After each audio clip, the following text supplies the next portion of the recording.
Good morning, everybody. How are you? Everybody good? I saw people chugging coffee. Great. Glad y'all are here with us this morning on this Memorial Day, the start of the long weekend, beginning of summer. Most importantly, it's National Cellophane Tape Day. Who knew? I certainly did not, thanks to the Google.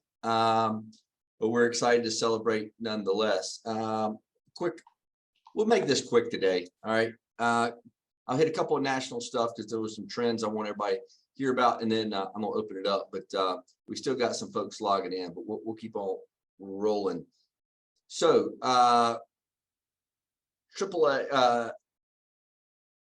says we're going to see 39.2 million people travel for this Memorial Day. I was on Interstate 20 and 95 yesterday, and I saw half of them. So I'm not shocked by that number at all. But gas prices 50% higher this year than they were last year, for a record $4.60 a gallon on average. Even cheap places in Columbia were selling it for $4.20. Anyway, but pent-up demand, people are going to travel. So I do believe that's the case. 39.2. Ted could probably agree to that, though, looking at those cams around the state. Actually, that's pretty cool. If you haven't checked DOT cams, it's just fun to watch in a perverse kind of way, just to see where the hell are these people going. I mean, there are a lot of people on the road. Anyway, enough of that. Nationally, crazy. We talked about this, the economic climate and just overall employee satisfaction and how to recruit employees. And at this time, CEO pay jumped up 17.1% last year. 17.1%.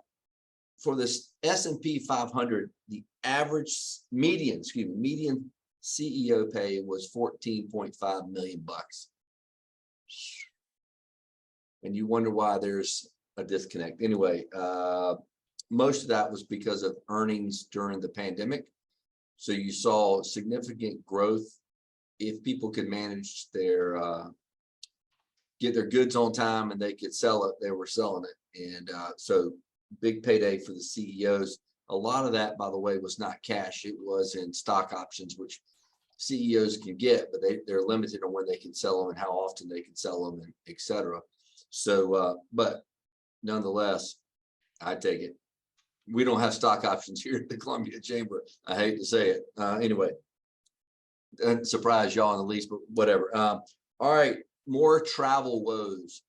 Delta Airline announced today or yesterday that they are dropping over 100 flights across the country each day. So because of the tight labor market, they got burned a couple of times early this spring with inability to staff flights. So instead of risking that this summer, they're just going to drop 100 flights. Not new, because JetBlue did it earlier. They cut 8 to 10 daily flights, 8 to 10% of their daily flights across the country, only to really provide staffing adequately enough. So anyway, I just sense gas prices going up, shorter flights. That means fewer flights, fewer seats. Expect everybody on this phone call or Zoom this morning to pay more for airline flights over the next 6 to 8, 12 months. I'm already seeing it. Got some travel for this summer, and daily deals are gone, by the way. All right. Also on that note, new home sales fell by 16.6% over last month and down 26.9% year over year. That's not surprising with interest rates going up and the slowing of the economy. We're going to see more of that. Now, what I think we are fortunate, others have asked me about this too, and I think we've talked about this before. I think the Sun Belt, South Carolina predominantly, is in a good position. I see inventory is still low. We may pick up a few homes. We'll see more inventory going up, less homes being sold. but for higher dollar amounts than what we've seen over the last couple of years. I think prices will continue to go up. More importantly, though, if we're in for a downturn, I think we're well positioned in South Carolina. Speaking of which, I'm a nice segue into the BEA came out with its revenue adjustments for this year. For the fiscal year 2022-2023, which starts July 1, the BEA, which is the Board of Economic Advisors for the state of South Carolina, increased because sales taxes, use taxes, income taxes, you name it, taxes.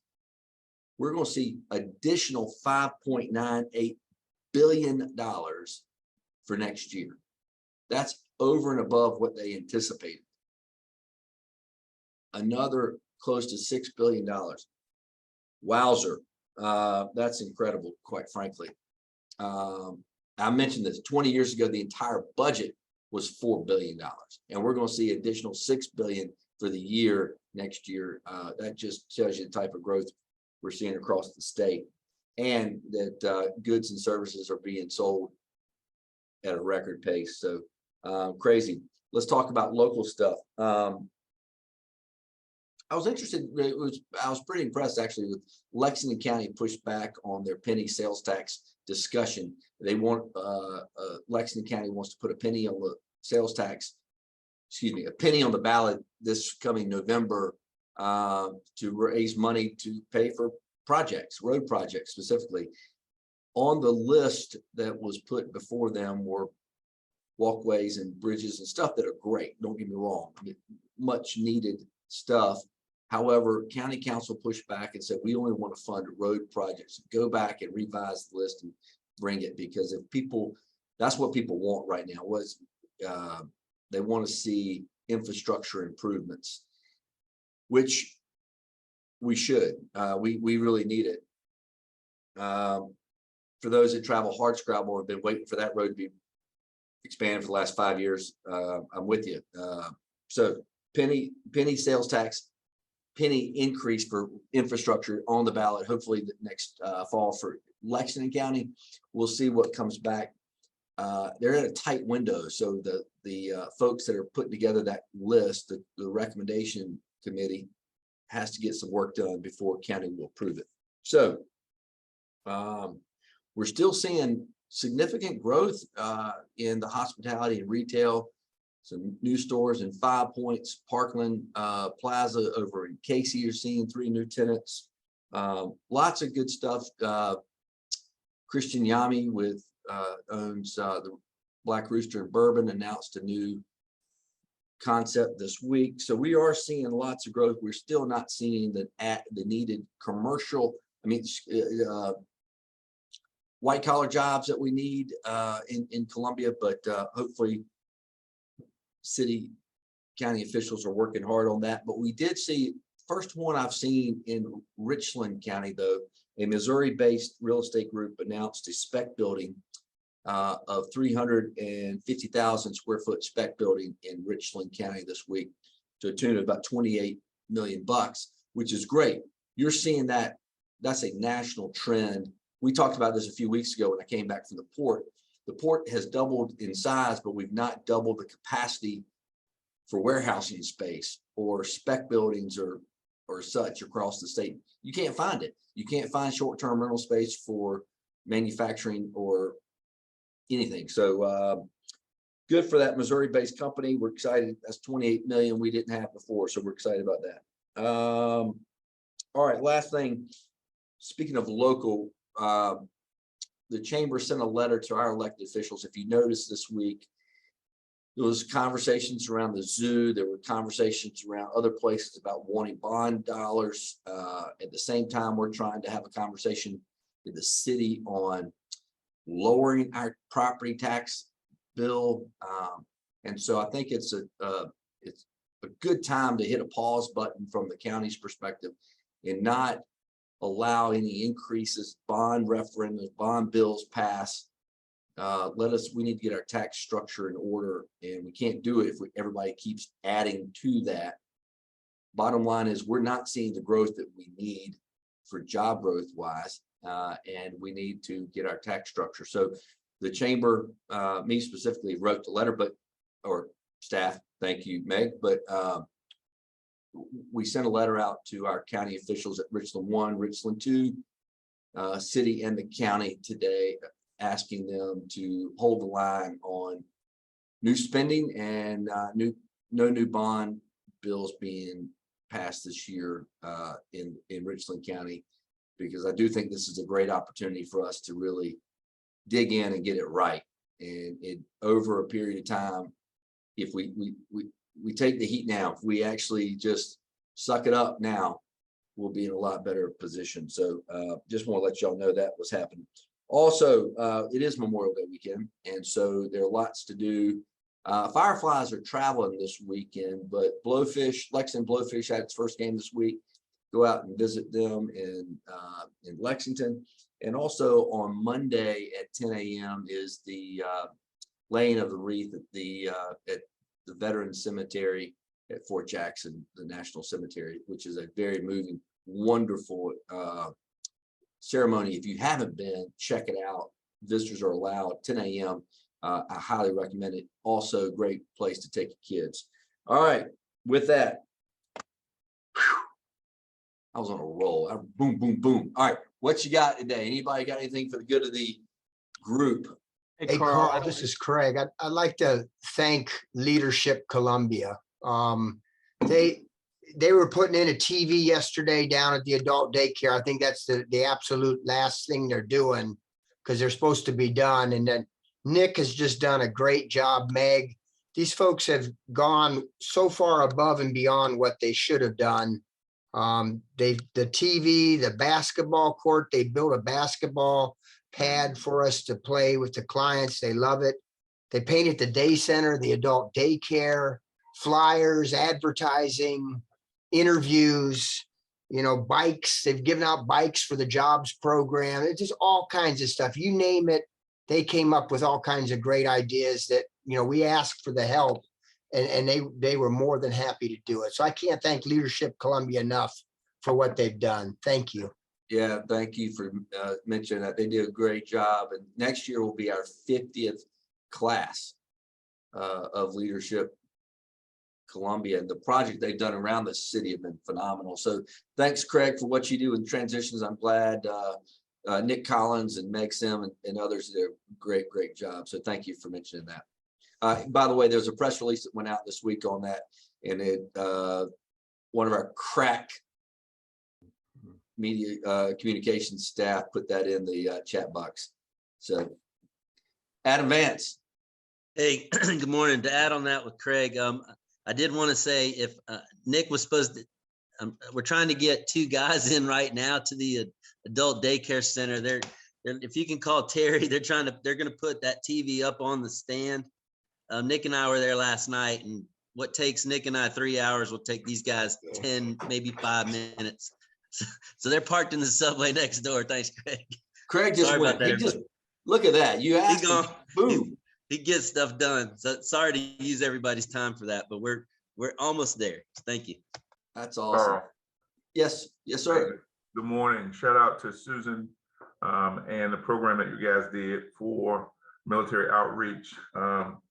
Amazing information. Kudos to you guys for continuing to support our military efforts here in the region. Yeah, they're big. I'd say this all the time.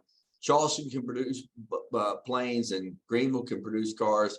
We produce soldiers here in this region, so we're happy for it. Hey, Carl. Yes, sir. I don't think we can let the day go by without talking a little bit about what's happened over the past week. Yeah. Since we last met, 4 kids were killed in Newberry. This week at Columbiana Mall, a person was arrested for having a loaded gun in the mall.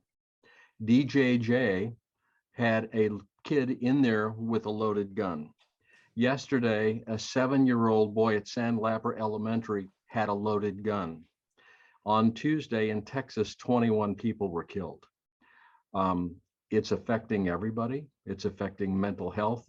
Any of us who have employees, if we think that they are not dealing with some tough times right now, you better think again, because they're dealing with some tough times and it has affected everyone. And I think we need to think about it. And I think we can't just gloss over and say, oh, that's just another one. Here comes another one next week. There will be one next week, and there may be 7 next week. So I think we need to think about it. And as a society, we've got to really consider what the hell is going on. I'm done. No, I can't even watch no offense to your industry. This week has been tough to watch. Carl, I can't either. I was watching CBS Evening News the other night after we did a whole bunch of shootings, and we did Ukraine, and we did the plot to assassinate President Bush. I turned it off. Well, And I think that having a holiday, right, and a 3-day holiday is great. Yeah, I agree I've with you. encouraged my people, go for a walk, pet a dog, hug a baby, do something that will just lift it. But it's there, it's on people's shoulders, and we can't, as employers, thinking about our employees, doesn't matter what business you're in, your people are dealing with it. Yeah. FYI. I totally agree. I'm gonna leave that there. Anybody else want to follow that?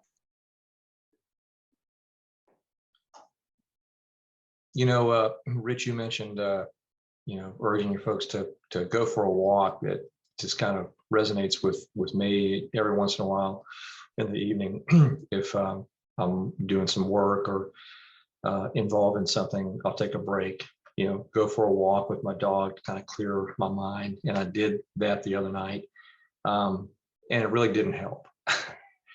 All it seems like my wife and I have done the past couple of nights is, sit in a living room and watch the news unfold and cry from time to time. It's I'm still trying to figure out all of the I guess the superficial thoughts, I guess, if you will, or how you sum this up from a policy point of view. I still can't get out of my mind that an 18-year-old cannot buy a beer, but an 18-year-old can buy an assault rifle. I don't get that. Just it's not logical. But anyway, my 2 cents for what's worth. I think one of the things that I'm doing here actually today at Wildwood Downs, I know that many of you, your employers, or as employers, you have employee assistance programs. And so one of the things that I am going to do today is provide that information, for my team. It may be one thing for us to talk about it as a group, but people process in their own ways. So if you haven't done that, maybe that's something you can do to help those around you as well. So just a thought. Thank you very much. Anybody else got a thought?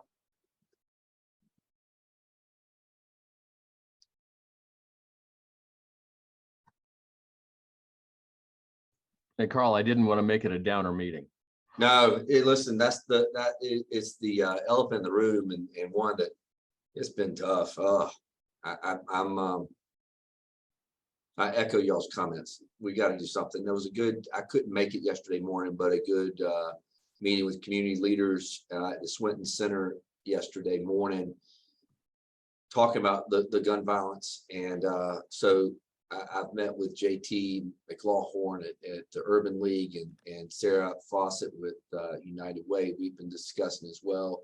There's some great programs coming up, some gun buyback programs and some other things that we're looking to assist with. So it's going to take some community activism on this one, not just, we can't leave it to the politicos to solve this one. It's going to be a much deeper thing. Hey, Joan. She raised her hand. Hey, welcome, but you just speak up. Thank you. Okay. Carl, everyone's buzzing about it. I was in prayer this morning with my prayer partner, and we just did our regular prayer, but it of course moved into this for an incredible duration of time. But I think pharmaceuticals, you go to CVS and if they fill a prescription, they'll say, wait, this is going to interact with this drug. Why can't we regulate when someone goes to buy a gun that they say, wait a second, you already own this, or we need to do a complete background check before. I mean, I agree wholeheartedly. I think the age needs to be at least 21.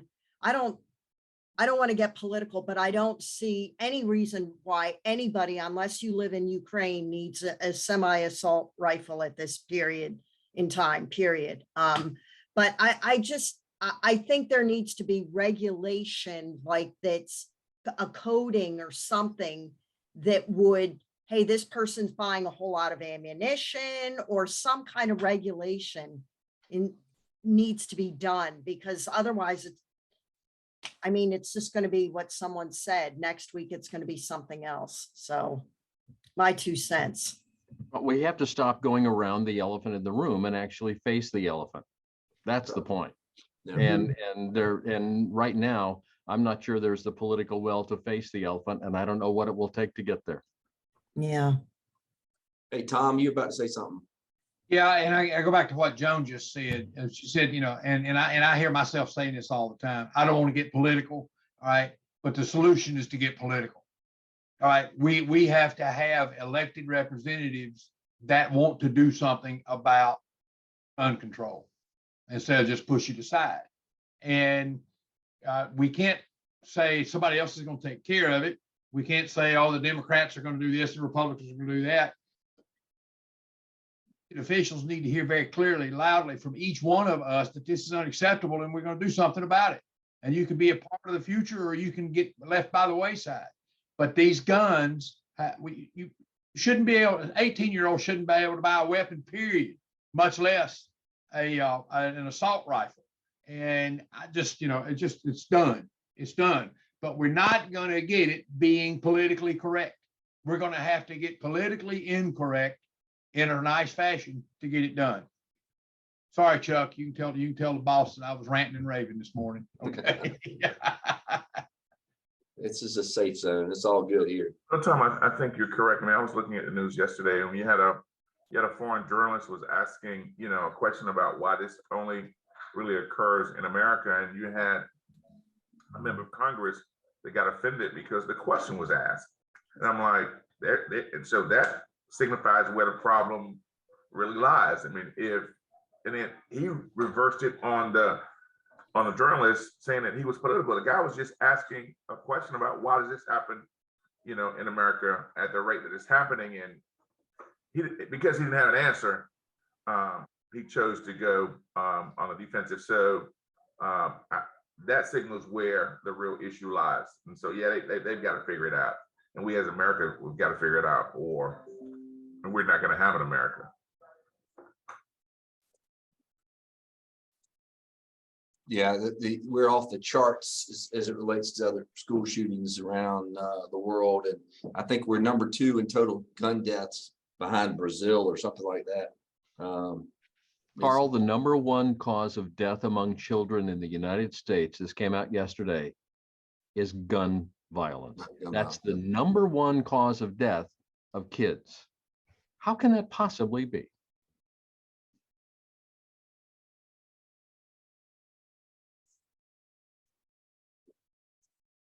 All right.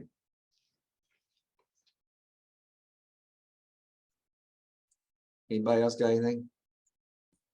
All right. Well, we do need to do something. I did Yes, go want ahead. to I'm sorry, I did want to throw my opinion in there, cast my lot, so to speak. I see it as a multi-systemic approach, because when you think about the fact that a 7-year-old brought a gun to school, you have to wonder about the motivations for why that 7-year-old brought the gun to school. So not only is it the gun, because if you take away the guns, you look at the idea that the children feel so threatened, they have to bring the guns to school, or they feel so bullied that they feel like they have to bring something into the equation to solve that violence in their terms. So while looking at the gun control would be effective, we want to look at all those other pieces of the puzzle too. And I think I'm sure we all know that's one of the reasons why this issue is so complex. It is so many layers to it, no doubt about it. You're 100% right.